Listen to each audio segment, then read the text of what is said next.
Mi esposa viajó a España con su ex y luego publicó fotos abrazándolo con el mensaje, no me importa que mi marido lo vea. Tú eres el verdadero padre y te elijo. Su familia y amigos la aplaudieron. Yo dije solo una cosa y él la dejó para siempre. Desde fuera, mi matrimonio parecía normal. No perfecto, pero estable.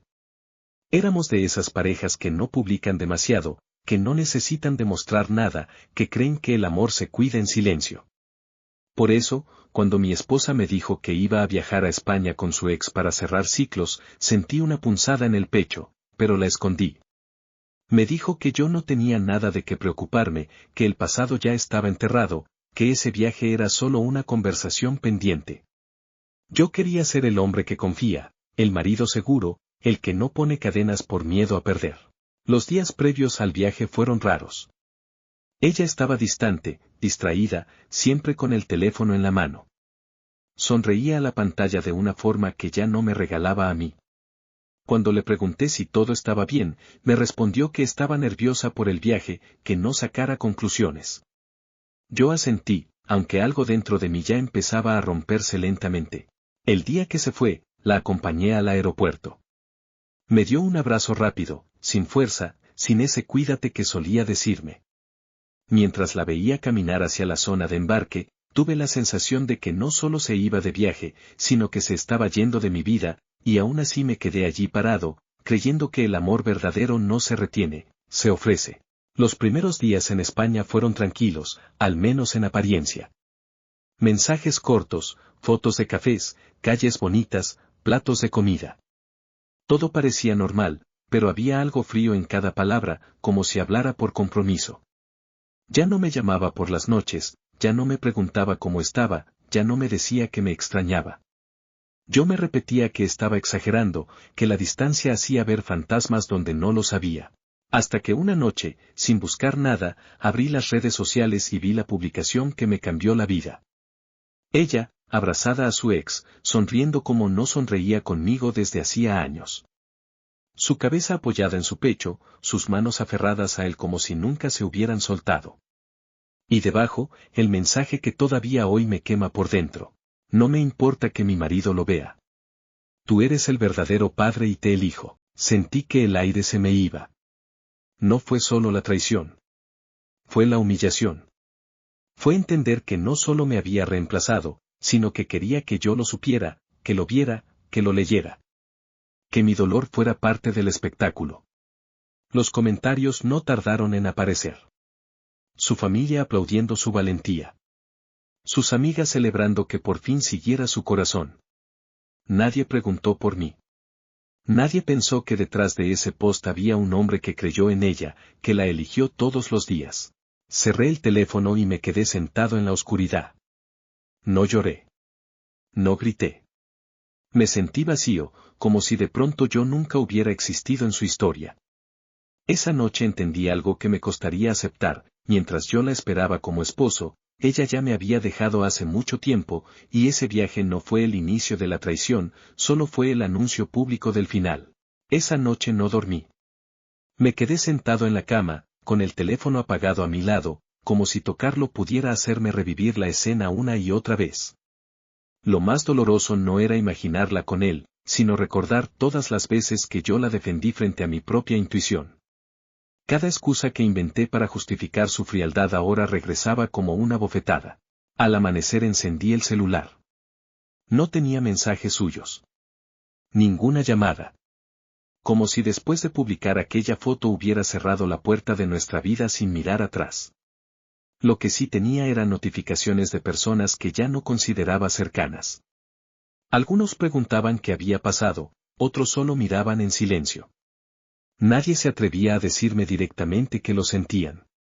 Tal vez no sabían de qué lado ponerse. Intenté escribirle. Borré el mensaje. Volví a escribir. Volví a borrar. ¿Qué se le dice a alguien que acaba de destruirte públicamente y encima parece orgullosa de hacerlo? Cualquier palabra sonaba débil, innecesaria. Así que no envié nada. Por primera vez en mucho tiempo, decidí quedarme en silencio. Las horas pasaron lentas. Cada minuto era una lucha contra mi mente. Recordé nuestro primer año juntos, las promesas, las conversaciones sobre el futuro, las veces que me aseguró que su ex era solo un capítulo cerrado. Pensé en cómo una persona puede jurarte amor eterno mientras ya está planeando la salida. Esa misma tarde volvió a publicar historias. Paseando con él, riendo, brindando. Como si nada hubiera pasado. Como si yo fuera solo un error que estaba siendo corregido. Y entonces entendí algo que me dolió más que la infidelidad. Ella no solo se fue con otro, se fue convencida de que tenía razón, respaldada por aplausos, validada por su gente. Fue entonces cuando llegaron los comentarios de su familia. Su madre escribió que por fin estaba siguiendo su felicidad. Su hermana dijo que nadie debía conformarse. Amigos celebraron su valentía. Yo leí cada palabra con una mezcla de incredulidad y vergüenza.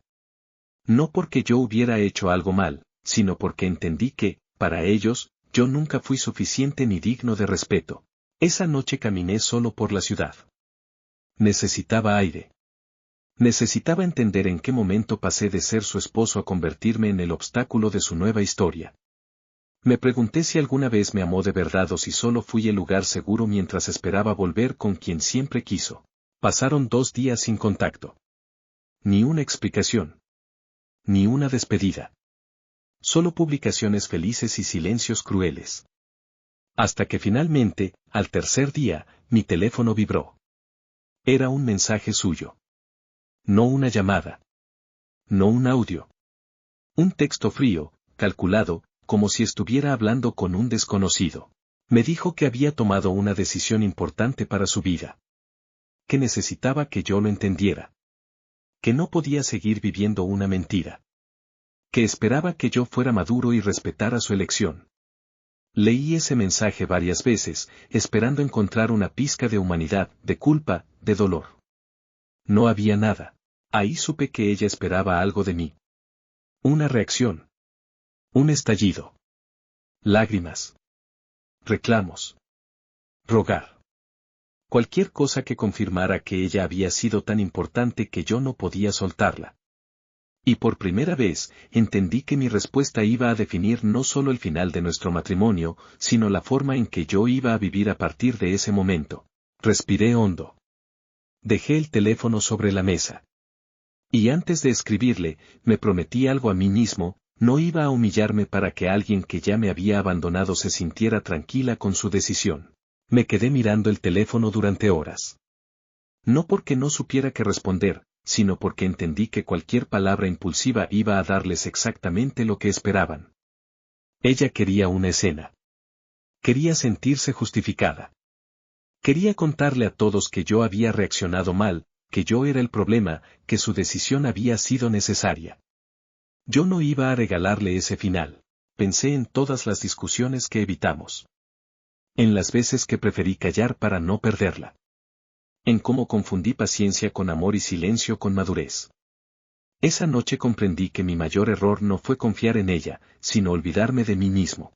Tomé el teléfono y empecé a escribir. Cada frase que me venía a la mente estaba cargada de dolor, de reclamos, de preguntas que ya no tenían respuesta. Las borré todas. No necesitaba explicarle nada. Ella ya había decidido quién era yo en su historia. Entonces escribí una sola frase. Nada más. No fue un ataque. No fue un reproche. Fue una verdad tranquila, sin rabia, sin gritos. Espero que algún día no tengas que descubrir que dejaste a la única persona que sí te eligió todos los días. La envié y dejé el teléfono boca abajo. Sentí una calma extraña, como si al fin hubiera cerrado una puerta que llevaba meses abierta. No esperé respuesta. No bloqueé. No hice nada más. Salí de casa y caminé sin rumbo, respirando como si acabara de sobrevivir a algo que casi me destruye. Horas después, cuando volví a mirar el celular, había mensajes suyos. Muchos. El primero era de enojo. Decía que siempre fui frío, que nunca la entendí, que por eso había tenido que buscar lo que yo no le di. Los siguientes eran más duros, más defensivos, como si mi silencio le doliera más que cualquier insulto. No respondí a ninguno. Esa fue la primera vez que no corrí detrás de ella. Y, curiosamente, fue también la primera vez que sentí que recuperaba un poco de dignidad. Los días siguientes algo empezó a cambiar. No en mí, sino en la imagen perfecta que ella estaba construyendo. Su ex dejó de aparecer en las publicaciones. Las historias felices se hicieron menos frecuentes. El mensaje donde me humillaba públicamente desapareció. Como si al borrarlo pudiera borrar también las consecuencias. Por personas en común supe que empezaron las discusiones. Que él no estaba preparado para la exposición, que no le gustó ser presentado como el verdadero elegido. Que no quería cargar con una familia rota ni con un pasado que volvía a alcanzarlos. La fantasía empezó a resquebrajarse. Mientras tanto, yo empecé a hacer algo que había olvidado cómo se hacía, cuidarme. Volví al gimnasio, no para demostrar nada, sino para sacar el dolor del cuerpo. Empecé terapia, no para olvidarla, sino para entender por qué había aceptado tan poco. Retomé amistades que había dejado de lado por priorizar una relación que ya no existía. No voy a mentir. Hubo noches difíciles. Momentos en los que quise escribirle, preguntarle por qué no fui suficiente, en qué fallé. Pero cada vez que esa necesidad aparecía, recordaba la foto, el mensaje, los aplausos. Y se me pasaban las ganas. Ella eligió irse de la forma más cruel posible. Yo elegí quedarme con mi silencio. Y sin saberlo, esa decisión iba a cambiarlo todo. Pasaron semanas sin que supiera nada de ella. Y por primera vez desde que empezó todo, ese silencio no me dolía. Ya no revisaba el teléfono con ansiedad, ya no esperaba explicaciones que nunca llegarían. Empecé a entender que algunas personas no regresan para reparar lo que rompieron, sino para comprobar si la puerta sigue abierta. La mía ya no lo estaba. Una tarde, mientras ordenaba cosas viejas, encontré fotos nuestras. No sentí rabia. Tampoco nostalgia. Sentí algo distinto, una especie de gratitud triste. Porque aunque esa historia terminó de la peor manera, fue real para mí. Yo sí amé. Yo sí elegí. Y eso nadie podía quitármelo, por mucho que intentaran reescribir el pasado.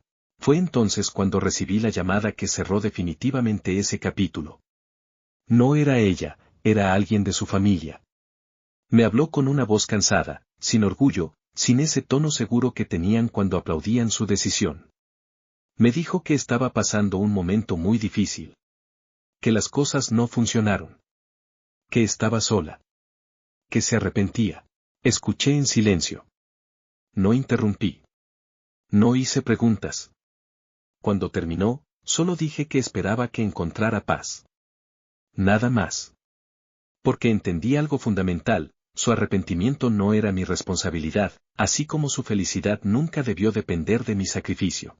Días después, ella misma volvió a escribir. Esta vez el mensaje fue largo. Habló de errores, de confusión, de heridas de infancia, de miedo a quedarse atrapada en una vida que no entendía. Dijo que nunca quiso lastimarme así. Dijo que todavía pensaba en mí. Dijo que, si pudiera volver atrás, haría muchas cosas diferentes. Leí ese mensaje con calma. Sin prisa. Sin el nudo en el pecho que antes me paralizaba. Y entonces entendí que había llegado al punto más importante de todo este proceso, ya no necesitaba que ella entendiera lo que me hizo. Yo ya lo había entendido. Le respondí con respeto, pero con una claridad que antes no tenía. Le dije que lo nuestro había terminado el día en que decidió humillarme públicamente y llamar amor a lo que fue una traición. Que yo no era una etapa, ni un error, ni un obstáculo. Que fui su esposo, y merecía algo mejor que aplausos por mi destrucción. No le guardé rencor. Pero tampoco le ofrecí consuelo. Porque aprendí que perdonar no significa permitir que alguien vuelva a entrar a tu vida como si nada hubiera pasado. Después de ese mensaje, no volvimos a hablar. Con el tiempo, su historia dejó de ser tema. Las personas que la celebraron se fueron alejando en silencio. Los que la defendieron cambiaron de opinión sin pedir disculpas. Y ella, que creyó que al elegir a otro iba a encontrarse a sí misma, terminó enfrentándose a la versión de ella que siempre evitó mirar.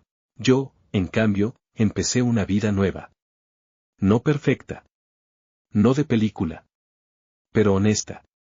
Empecé a conocer gente sin miedo, sin urgencia, sin necesidad de llenar vacíos.